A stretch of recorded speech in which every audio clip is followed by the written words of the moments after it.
whether you're in your 40s or you're older or if you're younger, this is a time when we all need to stand up and defend our liberties and our freedoms. And you've heard different speakers today speak eloquently about the proud history of our nation, not only of immigrants, but the freedoms, the liberties that people have spilled their blood to defend, right? And it's our generation now.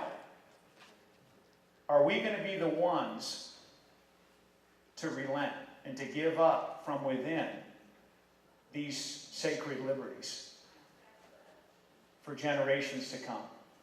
And I say, and I know you agree with me, absolutely not. That we've got to stand and we've got to fight, we've got to organize, we've got to run people for election, not just to Congress, but for governor, for local city councils, for state representative, and for sheriff.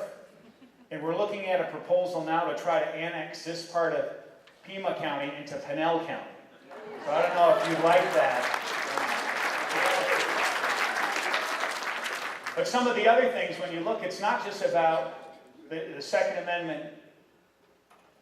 Here, the hypocrisy of this administration. And it's not far from here that Agent Brian Terry was killed, right? He wore the uniform of our country for nearly 20 years. He was a U.S. Marine. He served as a local police officer. He's a brother of mine. And then he was a U.S. Border Patrol agent. Comes from Michigan. And his blood was spilt in our state. And who speaks for him? Right? I will. Proud to. You will. Because, and I say hypocrisy because here, this whole issue with the president going after law-abiding citizens, and yet the entire time he, through Eric Holder, has been facilitating 2,000 plus high-powered weapons into the hands of the cartels that we're fighting.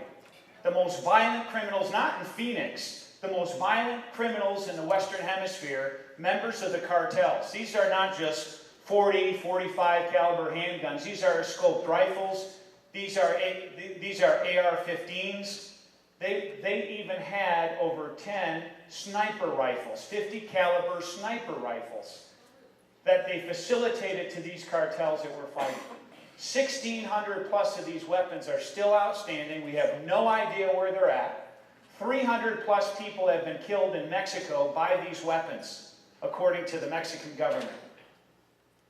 And all the while, Holder, Hillary Clinton, Obama have all been saying that the violence south of us in Mexico, we're responsible for it. It's part of the apology tour, that it's because of all the guns that we're sending down to Mexico. And lo and behold, it was this administration that helped facilitate that, folks.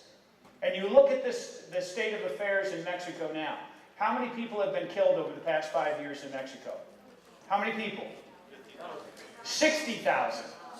The number's been revised, 60,000 people, not just directly related to the cartels and the military, but citizens. Anybody who stands in their way, police chiefs, mayors,